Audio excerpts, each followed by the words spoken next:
Let me pull up the YouTube also. We are live. It is Tuesday night. Saturday was something different. Might have not been expecting that to happen. With me tonight, though, is I don't know really who this is. It's a new guest, someone that we've never had before. I don't know if it's anybody that you might have thought of before that we've had on the show. It might be the guy that's been on here the longest and has never missed a night on the stream on Wednesday It's nights. an embarrassed Florida State grad who is so embarrassed by what happened, he does not want to show his face. I like the glasses and like kind of the mustache there. When did you start planning this? At 5 o'clock when I went to Publix to pick up dinner. It was a nice drawing you had, though. All right, let's get this over with, guys. Welcome to our wonderful, joyous world of Florida State football that wasn't really joyous Saturday in Tallahassee. Hi, I'm Jason Parker from WTVJ NBC6 in Miami. I'm joined by Logan Robinson from NoelGameDay.com. And, well, Logan, look, I'm just going to say it like this. That escalated very quickly. Florida State, for the fourth straight season, drops their opening game. And I'm not going to lie, this one was a little embarrassing. Florida State drops a 16-13 game to Georgia Tech. Florida State, obviously, once again, in true Florida State fashion, had the halftime lead and watched it evaporate against the team that went 3-9 last season. So, Logan, let's get this over with. How embarrassing was that on Saturday? That was, I don't know. It's a mix. At this point now, like we all are, I mean, it's hard not to laugh. And I keep on saying that. People will probably get mad at me, but it's hard not to just be like, it's just the same continuous of losing games that you shouldn't lose. And it's just same old, same old, same old. And we were hoping that this team as a whole would be changed in the way that they play their games and they execute and take advantage of the opportunities that they are given. But it's got a loser blood mentality, which really is bad. It's a terrible disease to have. We've seen it happen with the Tampa Bay Bucks, and I think they're just going to continue to have it. But it's a really bad. It's a crappy football program right now. Is there some good things that came out of it? Yes, you can look at. There's a few. No, I'm not going to let you do this, Logan. I'm not going to let you do this. I'm not going to let you rationalize this. I'm sorry for interrupting. I can't let you do this, Logan. You want to go all depressive mode tonight? Well, why wouldn't I? Let's take a look at what happened in that ball game. The first drive of the game, Florida State scores a touchdown after an interception by Asante Samuel, which I thought he would return, and I was going to call you and say, "Ha, I got this one right" when we made our predictions last week. But that happened. The first touchdown, first drive, you could tell from the beginning they did not trust to run the ball in between the offensive linemen. You look at that. Everything was sweeps to the outside, pitches around to the outside on the left and the right, and then the touchdown pass to Keyshawn Helton. You could tell that the offensive line was a joke from the beginning. And it's something that our normal host, Mark Rogers, talks about. It was an absolute joke from the beginning. And then you see what happened as the game went on. There is no doubt about it. There was an offense that had, I believe, it was 307 total yards of offense in that game, giving up nearly 500 yards to a Georgia Tech team that went 3-9 last season and was starting a true freshman quarterback, Jeff Sims. Remember him? Remember him? He was supposed to be in Tallahassee this year, but he's in Atlanta right now, and he led them to the upset win. And I'm just going to say it. This was the most embarrassing loss Florida State has had in the last 4 seasons. Without a shadow of a doubt. The opener to Alabama. Alabama went on to win the national title. Virginia Tech, I believe they went to a bowl game in 2018. Boise State won their conference, and I believe they won either 11 or 12 games last season. This is a Georgia Tech team that went 3-9 last year. This was the most inexcusable. Inexcusable. To quote Charles Barkley, terrible. It was a terrible loss. So I'm going to ask you this question, because I know you love to go after Willie Taggart when he had bad losses, and he had his share of bad losses. Are you giving Mike Norvell a pass in the opener?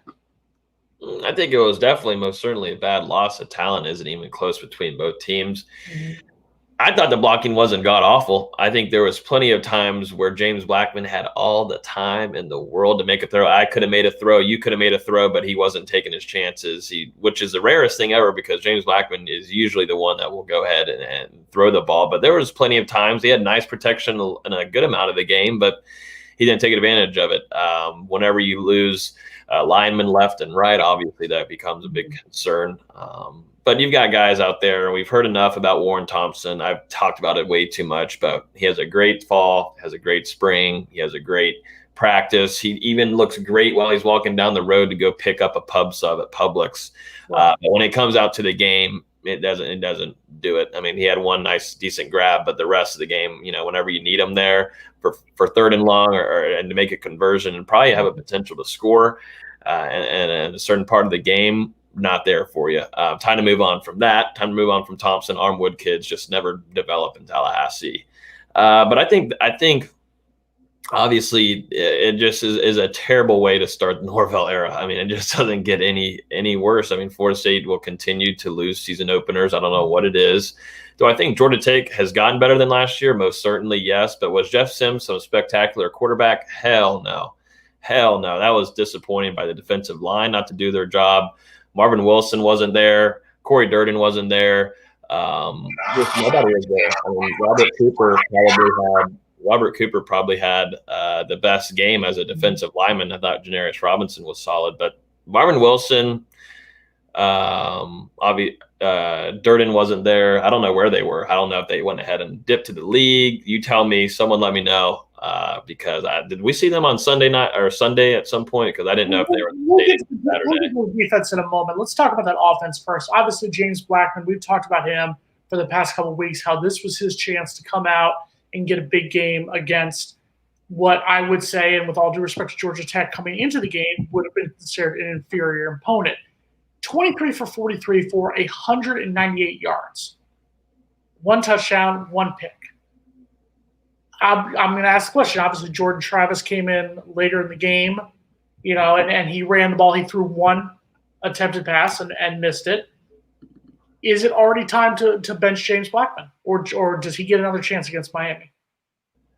I think a lot of people, I mean, it can't get any worse. Sorry, it can't get any worse if you're going to throw Tate Rodemaker in there. I mean, I really don't have just following and covering Florida State. I don't have a lot of trust in Jordan Travis right now because both the last two staffs have not been able to trust him to throw the damn ball. And it kind of shows. We saw a little glimpse of that on Saturday that nothing much has changed, missing a guy 6 yards away from him. If it were me and you gotta kind of tell Blackman, you know what, we might have to throw in a true freshman there, and it might be Rodemaker. Rodemaker's faced really good competition inside of his division, and Valdosta in Georgia. He played really good competition and played some good ball. He knows how to throw the ball. It's not working anymore. You get the same old with Blackman. We were hoping that he was going to make strides both mentally and physically, but once he got into a little bit of the game after they went through their scripted plays right off the bat, he started moving his feet more. He got happy feet. The mechanics were off, and then I don't know if the DBs were on complete lockdown or what, but he really did not want to throw that ball. Someone was giving him money not to throw the football, because there was multiple times where Helton was alone by himself, or shoot, if you see Terry or Helton by them or one-on-one, you've got to throw shots to him. You mean when Tamarian Terry lets the ball go off his hands on that long pass right there? Tamarian Terry, I'm sorry, I'm gonna have to go after him for a little bit, because you're supposed to be the leader of the team. You're arguably one of the top receivers in the ACC. You get 6 receptions for 52 yards in the game. You weren't even the leading receiver. The leading receiver was a running back. Ja'Shawn Corbin led the team with 55 yards receiving. The leading rusher on the team was Jordan Travis at 6 carries for 39 yards. Then you talk about that offensive line. Offensive line gave up 3 sacks. Rushing game, 35 carries, 109 yards. That's your offensive line? I will say, though, I mean, I feel like Blackman put himself into those spots multiple times. And then also, who went down, was it? It was one of all of them. But I think it was your right tackle or whatever was out for a play. guess what's going to happen, Blackman? They're going to send it off to that side, buddy. That's something you should know as a veteran. And of course, they send it off, and he gets smoked, and he fumbles the ball, loses the ball. I mean, that's something you should know, but that's just something, as we know, mentally, we were hoping that there was going to make some strides there for number one, but it wasn't the case. So it's disappointing. But I feel like there was numerous times where he was protected well enough, where it's been a lot better than we've seen in the past, where he's actually had a chance to throw the ball, but it wasn't the case. And he'd sit there, and then he'd get in there, and then he'd kind of go out and roll out of the pocket. And then one of them, he just made a really, really, really silly mistake and just threw it to the DB. Georgia Tech's pretty much their best defensive players were not playing during this game, which is even scarier to think of, which is really embarrassing. Running backs, I mean, they're big, but they're slow. That's what's going to be the case. I mean, everybody gained weight this offseason, but they're still slow. I mean, they're slow as hell. Webb is my running back number one. Corbin. Whoa. Oh, yeah, Webb's number one to me. You were all about Mr. J. Sean Corbin before, and now No. I've been about Webb. Look at my tweets since this offseason. Once I knew Caleb Bourne was out, I said it's Webb time. All about that life. Now, on the defensive side of the ball, let's talk about the defense for a second, because it was a little bit of the opposite side. Last season, it was defensive line decent, secondary having their issues. But on this game, the secondary, we talked about Asante Samuel from down my way down here in South Florida, who came up with 2 picks. Line decent, arguably should have at least one of them return for a pick six. The defensive line had 1 sack. 1 sack. That's it. With guys like Marvin Wilson, Joshua Kando, obviously he went out with an injury, but you had all these guys coming in here. And that defensive line, that front seven, got 1 sack. Is that the most troubling stat for you, knowing what we have ahead of us? Yeah, no, it's embarrassing. It is. It's right there, right below Blackman's game and how much they should have never been able to leave the stadium. They should have never been able to leave the stadium after the game was over. They should have went straight into game film and watching film or doing stadiums. That I don't know what it takes, but first of all, I need to put it out there real quick, and I've preached on it, so it's not like this is something new. But Marvin Wilson is not anywhere close to Timmy Jernigan, not close to DeMarcus Christmas. Who else can I name in here? Let's put in a few more. Someone that is now Lawrence Stample. Screw it. I mean, is there too much talk and hoolah about Marvin? Probably so. I mean, that's really embarrassing. I don't know what Corey Durham was doing with his spin move or backspin, whatever he was doing. He looked like he was trying to be running back on the defensive line during that one play. It was kind of I don't know. That's when I started laughing. But yeah, the defensive line, that's embarrassing. Janarius Robinson actually had the most solid game on the defensive line front, I thought, because he was running around, going after people. But I mean, you should expect to have more sacks, even from him too. I mean, Janarius Robinson is still talented, but when Kando goes down, you got to really step up. And 1 sack is embarrassing. And against a true freshman quarterback, by the way, a true freshman in your home game, true freshman. Now, let's give a little bit of positive. There was 3 positive moments. It was the 2 block kicks and a blocked extra point. So the special teams showed up. They decided to actually show up in this game. What are your thoughts on that side of the ball? Marvin Wilson did show up on special teams. There we go. That's where you keep him. So you take him off the defensive line. Just put him on the special. A 5-star product. No, but good. Yeah, clap. You get a cookie. That's the only way they stayed in that game. So I mean, you got to give them whatever. Congrats. Clap. Good job. Special team rocks. That seems like what only gets the team hype is. I mean, I guess nothing really is going on successfully on the offense, but I mean, the special teams, man, that really wakes up the team. I mean, that's what Norvell preached on since in his opening press conference, was talking about special teams is going to be the heart and soul of this whole roster. And it sure does show. I think Travis Jay is probably going to end up being your best player on the team by the end of the season. And we've only seen him really on special teams, but yeah, the good stuff. I mean, that's the only way they kept in the game. But sure. You get a cookie. I don't know. Shout out to the smartass here on the Miami, Florida Monday football block here, throwing a little shade this way. At least we didn't give up a touchdown pass from their fat punter. I'll give them credit. At least we didn't go that far. We didn't do what Miami did in 2019. All right, so let's. I've been Ricky Realist, Debbie Downer, as you'd like to call me there. So let's give a little bit of positive here on this one. Give me your offensive player of the game and your defensive player of the game. Offensively, for me, it is going to be Webb because I do think he is running back number one. I like how they can use him, and he just looked a little bit faster than Corbin. But he's able to take a pitch and go off to the side and work with it. And I think he has a better eye vision right now than Corbin. I do think Corbin's still young, he's learning, but Webb has experience. It's in JUCO, it's still a college level. But I do think Webb is going to be your future starting running back at Florida State. That's probably the positive I got out of it. There wasn't much more. And then defensively, you're good, guys. So just get Stephen Dix Jr. I guess throw a freshman there, but Emmett Rice should have had a pick six. Mm-hmm. I would give it to Asante Samuel Jr., but all of us on here, including the Miami fans that are in here, could have caught those picks. I'm not giving it to Asante because he should have had 2 pick sixes. I don't know what. Well, I love him to death, but I don't know where he's running. I'm like, oh my God, he's going to cut right. Oh, what? No, wait, where are you? Right into the offensive lineman? What? Because that falls under the fault of a certain transfer from Mississippi State, Jerian Jones, who he should be the GOAT of the game, and that's not the greatest of all time. That's the other GOAT of this game. But I'm sorry, he gives up the touchdown pass in the second half to Georgia Tech, and then he also was not blocking on the first interception. If he blocks Georgia Tech's offensive lineman, then Mr. Asante Samuel is in for a pick six. So the fact that Asante Samuel showed up and got 2 interceptions and played like a defensive back, I get it.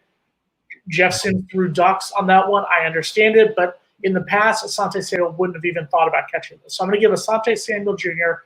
my player of the game on the defensive side of the ball. On the offensive side of the ball, I like Cam McDonald. I like seeing what he did, the big reception on that first drive that set up the touchdown pass to Keyshawn Helton. I think I would have liked to see more throws to him. I would have liked to see James Blackman check down to him more, and I think you will see more of that as the season goes on. So now I'm going to ask you the question. I've been Mr. Negative so far. I will continue to be negative because I think Mike Norvell this was worse than any of the losses that Willie Taggart had for his 21 games in Tallahassee.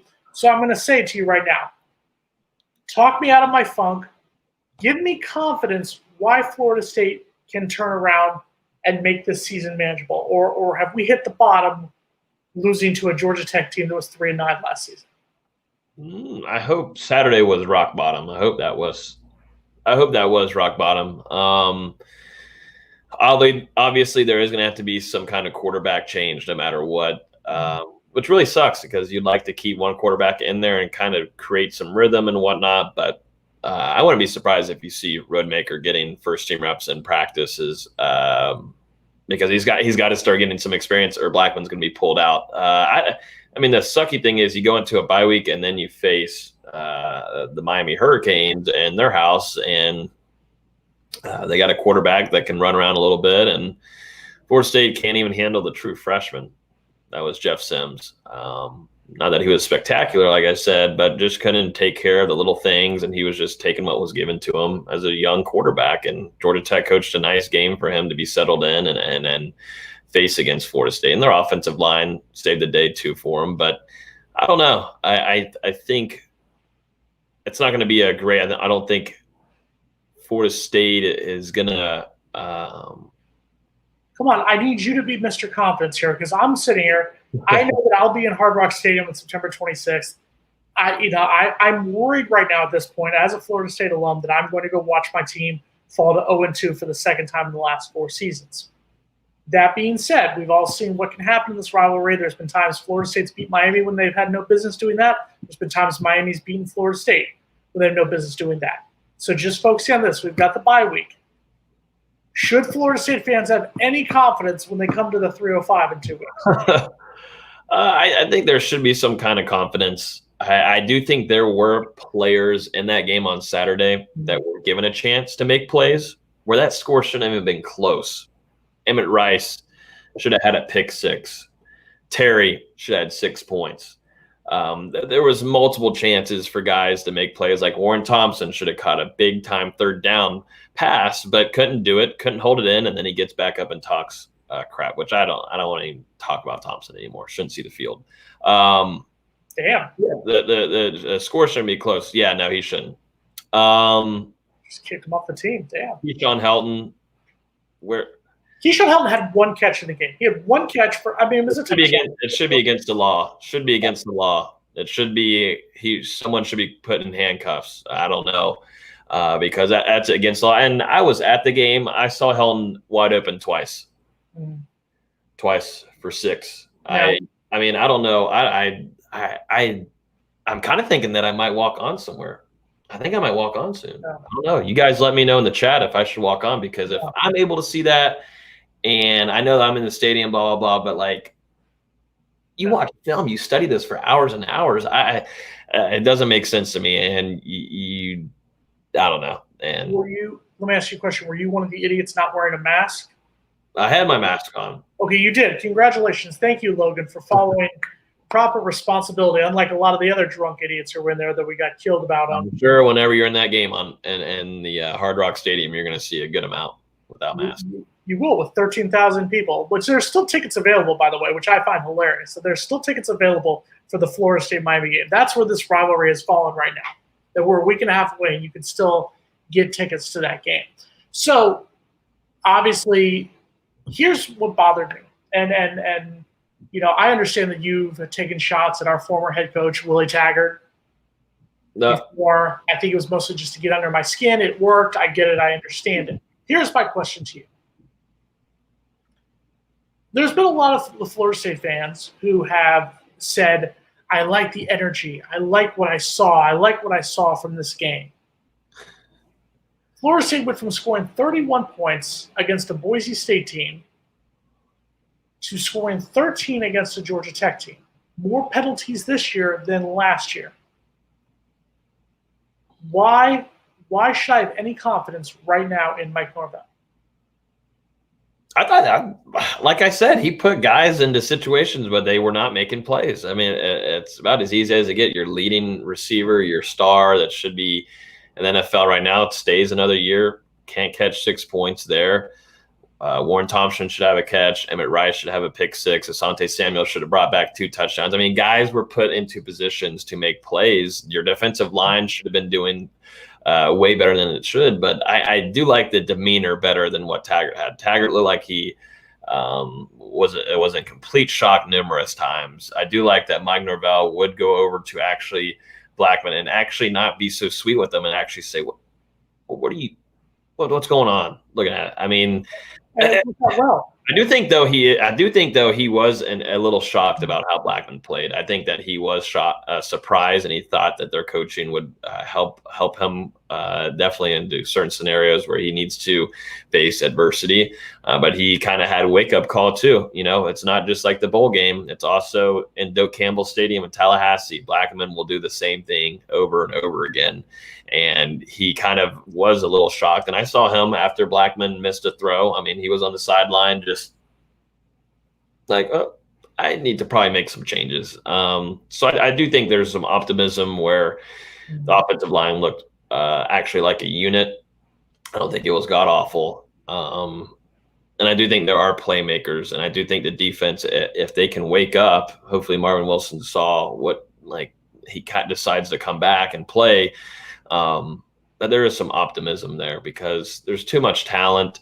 Hopefully it was a wake up for the whole team, but this is a program right now that just doesn't know how to get a win. They're so used to losing, and they find different ways to lose games.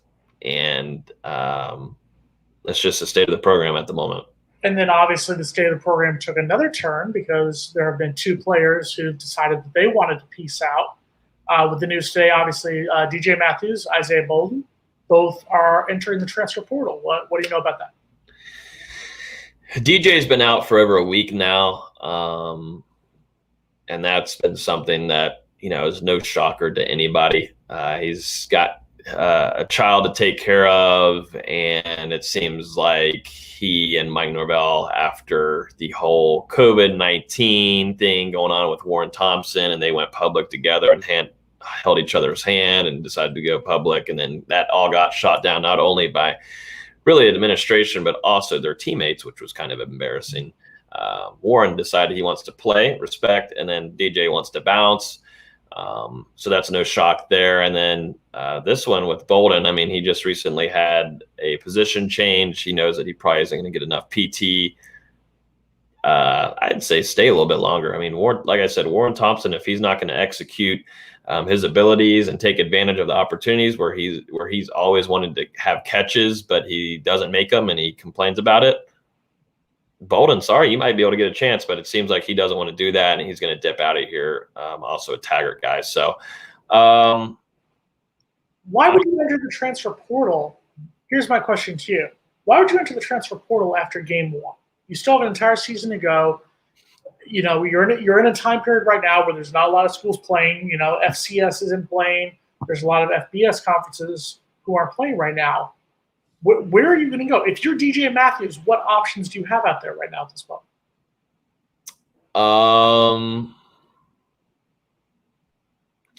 That's it right there. That is it right there. I mean, already has bad rumors of not a good locker room guy. I don't know if maybe could. I mean, Twitch is a new thing for live streaming video games. Like maybe you sign with somebody on a team there doing Warzone or Call of Duty, Fortnite. But I don't know. I really don't know. Is that what you do on the side or not? I mean, I do, and I'm still able to see wide open Keyshawn Helton down the field. That really bothered you, didn't it? It really bothered you that Keyshawn Helton was wide open and couldn't get the ball. Too much of an electric player to not find him, and it's really sad. I mean, you got a starting wide receiver that just came back. Obviously, he most certainly deserved that touchdown. I was so happy for him. He was the number one player on that team that deserved it. But that's it. The rest of the game, you don't even see him. Where'd he go? You're facing Georgia Tech defensive backs. I'm sorry if unless these guys are all going first round in the NFL draft this upcoming season, why aren't you throwing the ball to them? And that, I mean, that's probably what's going on in the film room. And me saying it isn't going to change anything. And all of us and everybody on social media doing things, it's all up to the staff and what they want to do. But I think it was a wake up call for Mike Norvell, and I'm glad it happened. You got to be happy that it happened in the first game, so then you can learn from that. Because if they need to move on, and they do feel like Roadmaker can, if he can not do as bad and take your losses, then do what you got to do. You know what else is electric? What's electric? Hitting that like button. Yeah, hitting that like button here. 31 people watching. I mean, 9 likes. I think it could be better, even though Florida State did lose this game. I know we have a lot of Miami fans in here watching, but make sure you hit that like button so then more FSU fans can run in here and say what's up and enjoy us recapping such a fun game that we had on Saturday that lasted 6 hours too, with rain and humidity. Everybody got to be there for that. But yeah, why not be there, but also be at home and watch Tuesday nights with us and hit that like button. Did you stay all 6 hours? No, I did not. No, after the second delay, I was like, deuces, dog. We're going to go watch some football and watch the rest of the game. So I got home right in time for whenever the delay was over. And, wow, we were ready to rock. I wasn't feeling too good that day either. So I was like, so you were drunk. Got it. Okay. No, I didn't even drink alcohol during that game because I was so excited to enjoy a good, sober experience under Mike Norvell's first game of just pure optimism. You've gotten drunk with us here on Mark Rogers TV, the voice of college football. And yeah, I'm drunk one time, but I wasn't in this room. Right. But you've gotten drunk with us here before, but you won't get drunk for a football game. You, sir, are a man amongst boys. Okay, so Florida State has a bye week this week, and then obviously the one rivalry game they'll play this season, come down here and play on the Miami Hurricanes. Now, here's my question to you. You've said multiple times now, you've thrown out the option of Tate Rodemaker starting against Miami. I get that James Blackman had a bad game. I 100% get that James Blackman looked atrocious against Georgia Tech.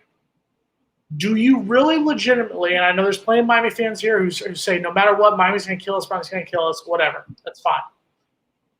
Do you legitimately think it's the smartest move to start Tate Rodemaker, a true freshman, against your hated rivals, or is it more of a last resort? That's getting close to last resort. I don't know. I mean, obviously, it's not the greatest situation to be in, to take a guy that's the most experienced and put him to the side, and then put a true freshman into a rivalry game. Not even at home. You're going into Miami, and also facing a pretty decent defense too. But I mean, does Mike Norvell get canceled once Blackman trots out there and has one of those another game like that? Hell yeah, he does. Oh yeah. I mean, the fan base will lose it. It's already not looking good win-wise for Saturday, by the way.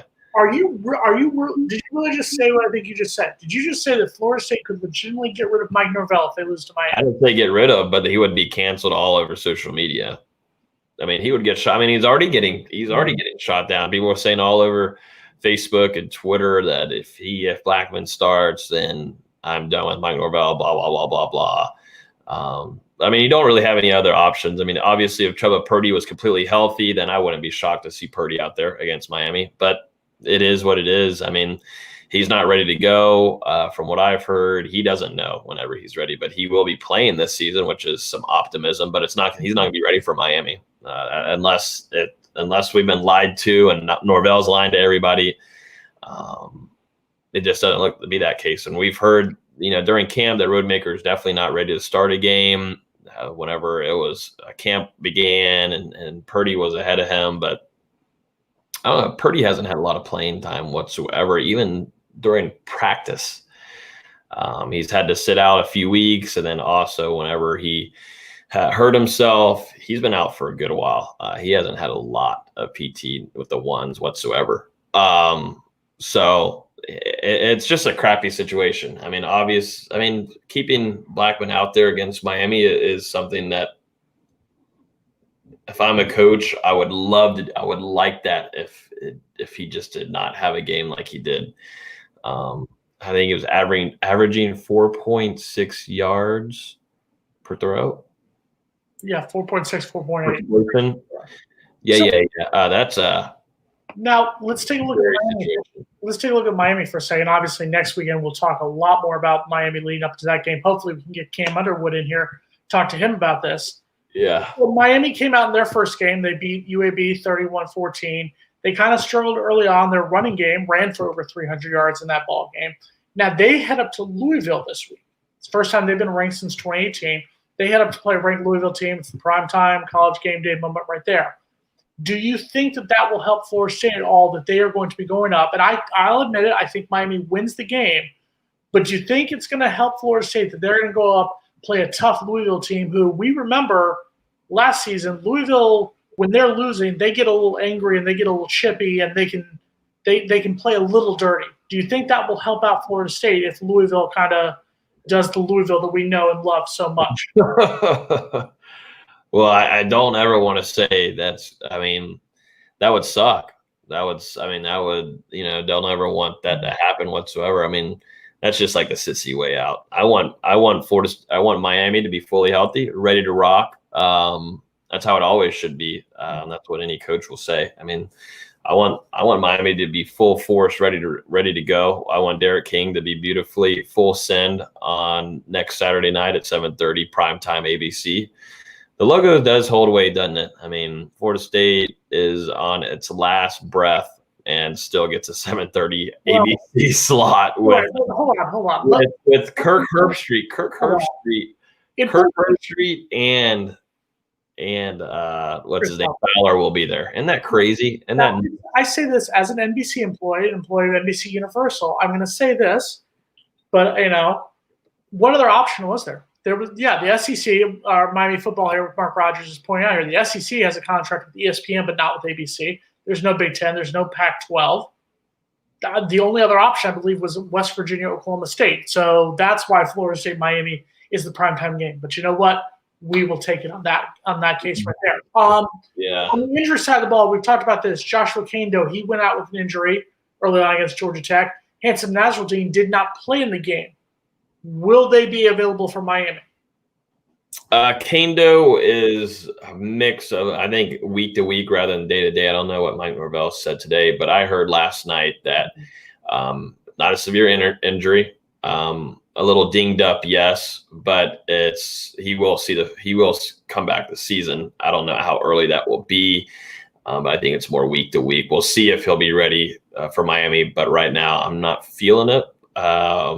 And then I know a lot of people were thinking, or LaDamian Webb, it was in our Discord, but LaDamian Webb does have a boot on right now, but from what I've heard, not too serious, and he'll be ready to go against Miami. So some positive news injury-wise, which is good because the Kando injury was really scary because you lose potentially your best defensive end, and that's brutal. And you'd like to have him face against Miami and try to contain and get after Derek King, but I'm not too positive that we'll see number 13 out there against Miami. If it does happen, then things went really well and rehab and getting back. So I'm sure we'll hear some stuff soon on Kando's part of things. But what have you heard about Nasruddin? Obviously, he didn't play against Georgia Tech coming off the ACL injury.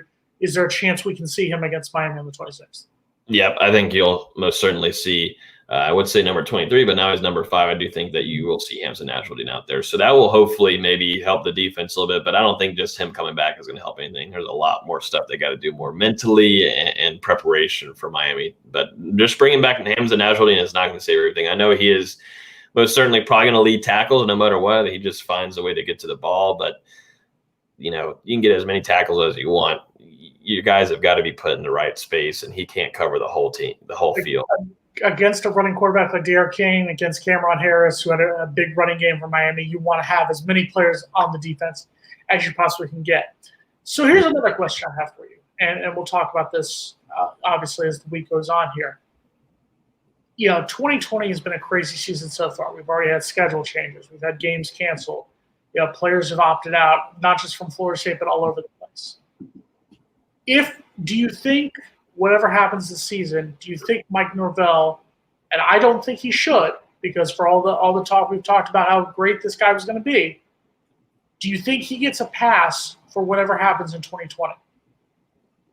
Do you think people are going to look at 2020 and go, oh, it was the pandemic year. Oh, if Florida State has a, God forbid, let's just say the you-know-what hits the fan and we go 4-7 or something this season. Do you think people will look past it and say it was the pandemic year? No, heck no, not for 4-7 now.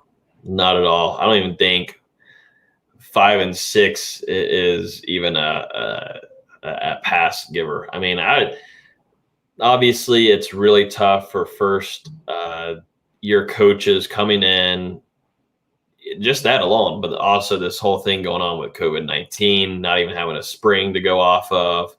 And then you're thrown into a couple of weeks of fall practice, and then you've got to go and face some up and coming ACC teams. I don't think it's really that much of a pass this year. I mean, there's never really a pass here in Tallahassee, as much as people will say. There's not much. I mean, this is a football town. This is a football program, pays the bills, and it's not going to be much of a pass. And I think he knows that too, and this whole staff does. And they also saw what the last 3 years and different staffs did that didn't work. And I'm hoping that Mike Norvell is speaking with players and seeing how can we not go down that route that the last coaching staffs have done? How can we fix that? How can we stay on rhythm to actually be prepared for teams and not lose our focus and try to get better? I don't know what it has to take, if it's film, if it's more practice with the little things, or just plain execution and putting other players in front of players that just can't get it done. That's what it's going to have to take. But I do think Mike Norvell, there's not much of passes he's going to get. And it sucks. It sucks, but it is what it is. And I, it's I said 8-3 was going to be the record before the season. You said 7-4, 8-3 as well. Yeah, one of the commentators down here asked the question, so I'll ask you: are you going to change your prediction now? I mean, obviously, Georgia Tech was a game we both thought Florida State would win handedly and whatnot. What do you think? Are you willing to say that things are going to go extremely downhill, or are you going to say this was just a bump in the road? What are your thoughts? Sorry to keep you awake here. Yeah, I know, right? Let's see. I predicted Florida State to beat Georgia Tech. I also predicted Florida State to beat Miami. I did as well. Right now, I'm going to be wrong on probably both of those. Also, I saw that comment there. I listened to Hear the Spirit and heard your Nate promise y'all would blow out Miami. Tell him to keep that same energy. I will let Nate know. He probably still is going to keep that same energy. But right now, after seeing that game, it's hard not to change it. I mean, 6-5 is not a bad. It's not a bad change for me, just personally. I mean, for Florida State, that's rough. That's tough. But isn't it crazy though that this is where Florida State's at? I mean, when do we get to the point where we just kind of sit back and? I mean, I don't even want to go further on it and talk about it because we are on a channel that is filled with Miami fans, but. Talk. We're kind of heading in that Miami area, which sucks. Florida State is heading into that Miami, that losing factor, that loser blood, and that sucks. It sucks for FSU fans, and I don't know when it's going to get better, but I don't know. You and I have talked about this previously off camera before. And I know we're in a Miami channel, and obviously a lot of fans here don't remember what it's like to win a national title because it's been nearly 2 decades since they won one. It's been 7 years since we won one. None of their freshman class was even born yet, I believe, when they won their last title. So I'll ask you this question.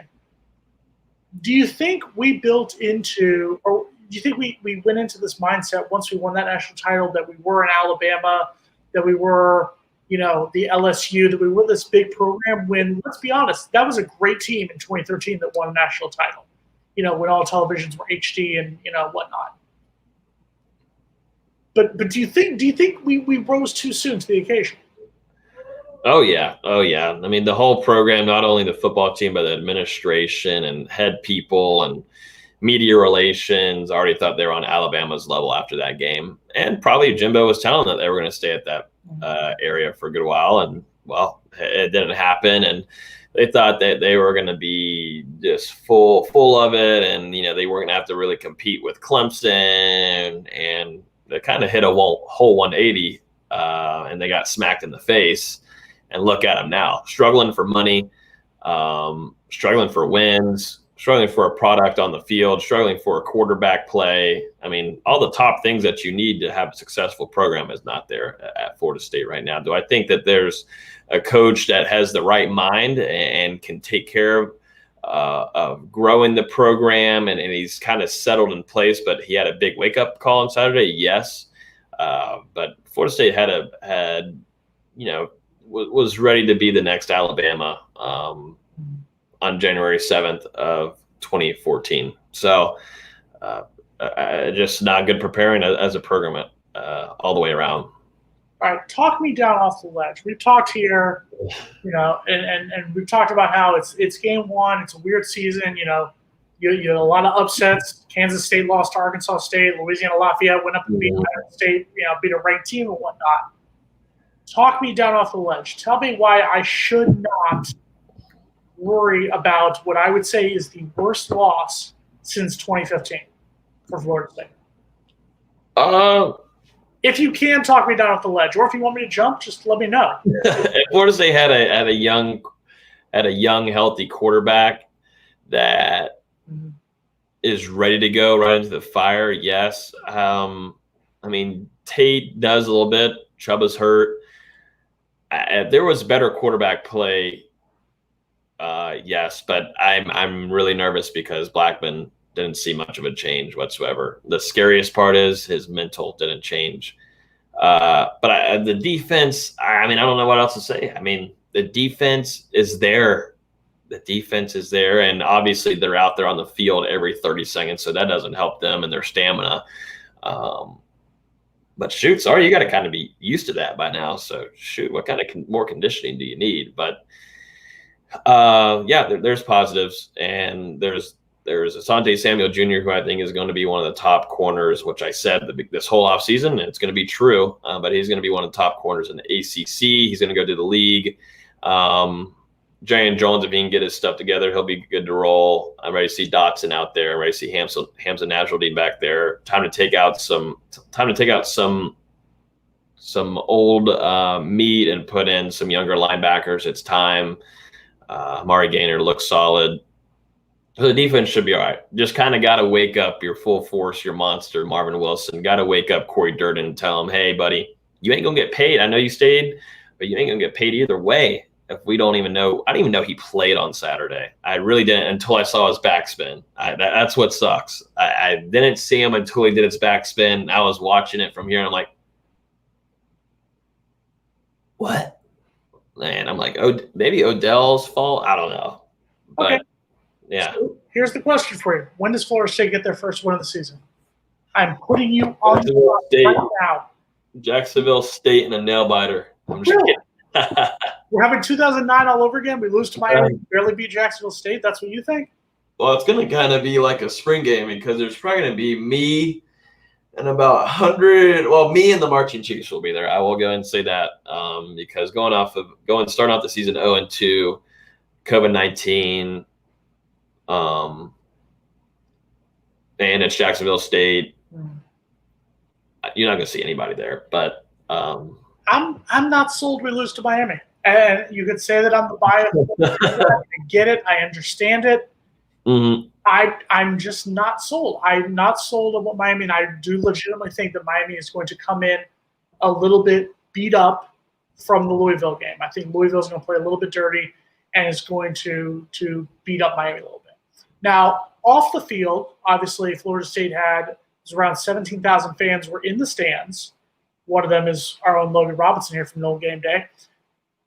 Now, Florida State was getting ripped in the media after the game because there didn't seem to be a lot of social distancing. A lot of fans weren't wearing masks. The Today Show on Monday threw it all over in their first segment, talking about how the fans weren't. And it was probably the biggest attendance of the first day of college football's real season. Do you think there's a chance that Florida State could reverse track on either number of fans, requirements requiring fans to wear masks inside, or do you really think that they're going to stay with the status quo, what they have right now?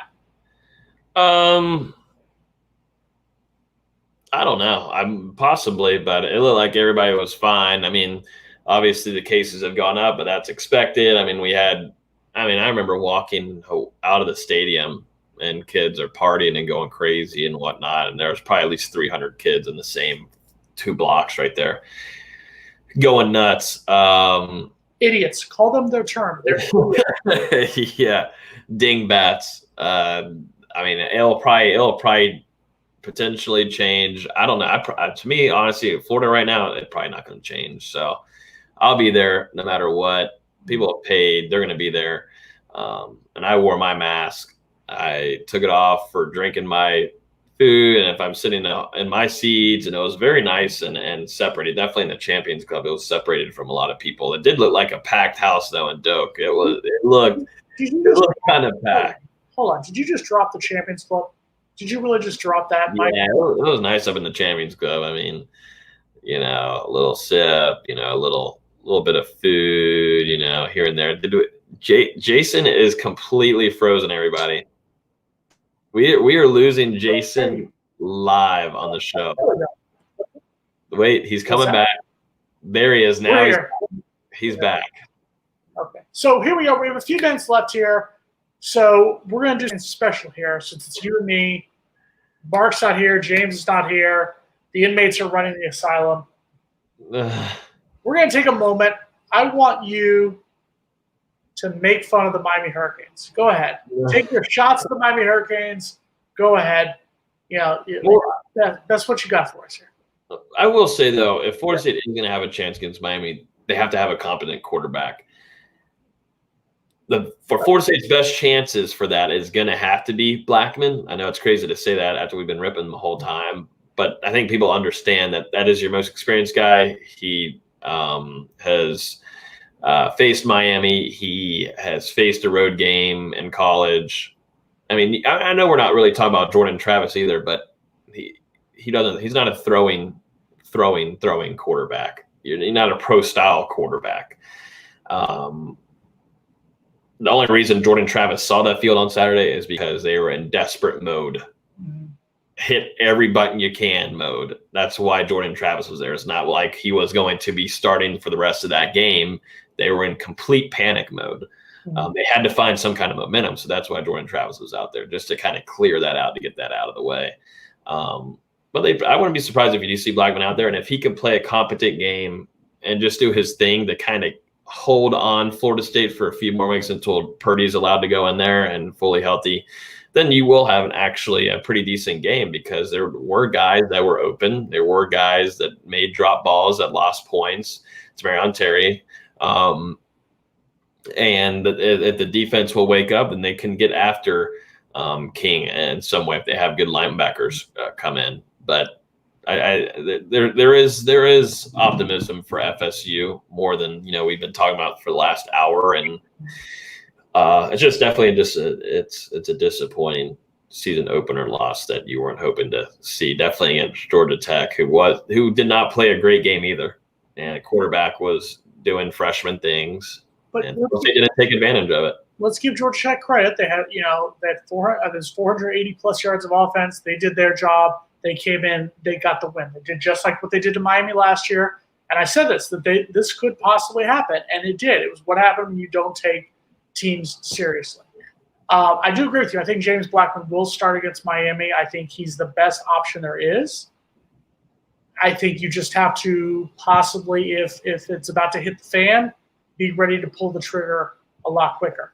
I need you to take a shot at Miami. We're on their channel. There are people watching. People like Dennis Wilson and whatnot. They've been taking shots at our nose. Derek. Well, I mean, Derek King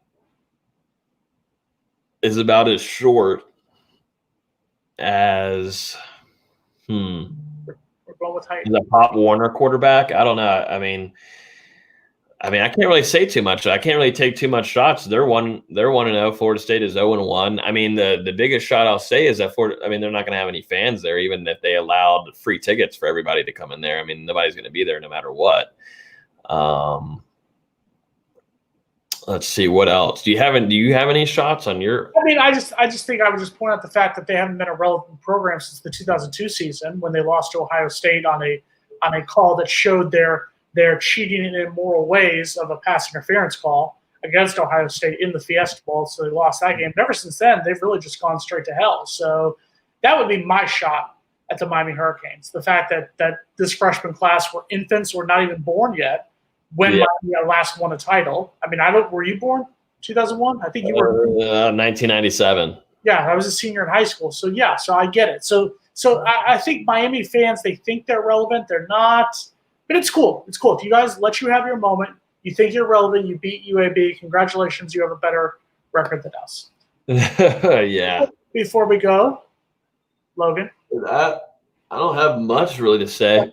No, I'm going to say something to you. Sundown Friday into Saturday is Rosh Hashanah, Jewish New Year. So happy New Year to you. Thank you. From the Jew to the Gentile here amongst us. So what is your New Year's resolution? New Year's resolution is not ever give a score prediction before I see the first game. That's what I'm going to start doing from here on out. Whenever people ask me for score predictions heading into next season, I will not be giving my record prediction until I see a game of football snapped. That's exactly what it is. And then I'm going to say, find more alcohol, find different alcohol, like find different brands that I like, find different beers. That's probably what I'm going to do. I will always stay with Natty Ice over here no matter what, but I want to find kind of like a more mature beer as I get older. You will find once you graduate that you will not drink Natty Light. Natty Light will become disgusting to you. It's a thing. I'm not saying you're just going to realize it. It's going to become disgusting to you. Most Miami fans wouldn't know about that because they didn't graduate from college, but it's one of those things where you'll realize it tastes like crap to you. My New Year's resolution is to not say fire Mike Norvell yet. I will say that the Sunday after the game is Yom Kippur, the Day of Atonement, so I will be possibly atoning for things that I'm going to be saying to Miami fans inside Hard Rock Stadium. So I'm going to atone in advance. Apologize to you guys right there. But that's going to be my New Year's resolution, is to not call for the firing of Mike Norvell yet. It could happen sooner or later, but not yet. That is true. Also, I want to check in the percentage of the chat here. Okay. How many people graduated from Miami or currently enrolled at Miami? That's something that is probably just an easy kind of roast there because, they're Miami fans. So do you think anybody? What do you think? My New Year's resolution, I will always say shout out to whoever wrote that just to piss them off. Yeah. No, it's a different Miami fans down here talk about, Miami's a different school or whatnot. No, you're fanboys. You're fanatics. None of you even know that Miami's not even in the city of Miami. It's in the city of Coral Gables, but most of you are too stupid to know that fact. That's fine. You deal with your idiocy on your own terms. That's how we're going to do it this week. Logan Robinson from Noel Game Day. What do you got going on this week? Nothing much. Just kind of now going to sit back, relax, and we got a podcast on Thursday. You can listen to that on here, The Spear. And then also you can follow us on Twitter, Facebook, Instagram. Just kind of having a lot of articles coming out. Our writing team did a really good job preparing for the Georgia Tech game. So we're doing a little bit of recapping of the Georgia Tech game, and then we'll jump in next week starting with Miami. And that's going to be a fun week for sure, no matter what. It's still rivalry week after a disappointing season opener loss. Things aren't completely – nobody's jumping ship yet. We just hope for a competitive game next Saturday. My other New Year's resolution is to teach people how to spell Mazel Tov correctly. M-A-Z-E-L, second word T-O-V. Get it right there, whoever's doing that. NBC6.com, we're going to have complete coverage starting next week of the Miami-Florida State game. We will have recaps of some of the greatest games in the series history. Manny Diaz is coaching. Can he go 2-0 against Florida State? God, I hope not. Can Mike Norvell get his first win against the Canes and the first win since 2016? Who knows? See, where's Coral Gables? They don't even know. They don't even know where their school is. No. And I was about to say, nobody has said in the chat yet who has graduated or who is still enrolled at Miami. And that just goes to tell you what my dad has told me since I was little. No Miami fan has ever gone to Miami. And I haven't been able to find one yet. I was married to one and I divorced her, so that was one. Okay. You found a friends, so that I know there are people who actually go to Miami who do root for the Canes. Yeah, I can probably count them on two hands. So anyway, so that's what we got this week. Next Tuesday, will Cam Underwood join us? Who knows? But we will have your complete coverage previewing Florida State's rivalry game with Miami next week on Mark Rogers TV, the voice of college football.